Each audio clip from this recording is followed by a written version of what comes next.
પછી અંદર મગફળી વાયેલી હતી, એક લાઈન આપણે મરચાંની કરી દીધી છે, તો 3 લાઈન મગફળી નહીં, એક મરચની આવી, 3 લાઈન મગફળી નહીં, પછી પપૈયા આવી ગયા, એટલે 7x5 પર પપૈયા અને એક લાઈન આખી પીલી આવી ગઈ, એટલે જેઠાપાળી સાહેબ પૂરીએ કરી દીધા.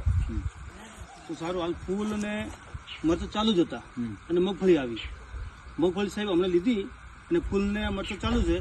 આજે 80 રૂપિયા સાહેબ ફૂલ ગયા. સરસ, 2000 વારો થયો. છોકરાને એક્ટિવા મૂક્યો સવારમાં વેચીને આવી ગયો તેમ. તો મગફળી સાહેબ અમે એક કટ્ટું મેં વાવ્યું હતું અને આ વાતાવરણના હિસાબે અત્યારે ગણો કે 8 બોરીની કંઈક ઉપરથી છે. 8 બોરી? હા. એક બોરી કેટલી આવે? એક બોરીમાં 35 કિલો જેટલી આવે. હા, અને આપણે સાહેબ એમાં 200 રૂપિયા વધારે ભાવ મૂકેલો છે અને ઘરે બેઠા લઈ જાય છે. અને આ વખતે મેં થોડીક આવા રાખીને થોડીક 2 બોરી આપણે મહેસાણા સ્ટીલમાં નાખવાની છે. અને બાકીનું તો હવે પપૈયાને પણ ફૂલ ત્યાં અમુક આવી ગયા સાહેબ. એટલે આ બધું પૂરું થાય પછી આ બધું પૂરું થઈ જાય ને મરચાંને, તો સાહેબ હળદર અને આદુ વાવવાની ગણતરી છે.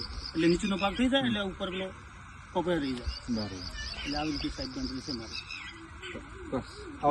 આની જોડે છે ને બસ એક જ પેલું કરજો તમે, તો જે ગણતરી કરો ને કે ભાઈ આ પાકની આટલી ઇન્કમ છે, આટલો ખર્ચો, આ પાકનો આટલો ખર્ચો કર્યો, આટલી ઇન્કમ છે, બરાબર. ટોટલ પછી એની અંગાથી મારી આપણે કહી શકીએ કોકને સમજાવવું હોય તો કે ભાઈ મેં મગફળી વાવી દીધી, મગફળી મને 20,000, બરોબર છે. ધારો કે તલી બી છે, આ તલે કુદરતી સાહેબ થયા છે, તલે પણ આમાં સારા છે. આ જુઓ ને, પણ આવા બે હવે જ નહીં આજની તારીખમાં તમને કહો, બરોબર છે. હવે તલ બી પછી આ આપણે જે કરે ને આ મરચા, તો મરચાની આટલી ઇન્કમ છે અને ફૂલ, બરોબર છે. તો આ બધાનું ભેગું કરું તો આટલું થયું નહીં, આવે મને ખર્ચો આટલો છે, બરોબર. એટલે સાહેબ લખાય છે બીજું જેટલું ઉતરે ને એટલું લખજો તમે.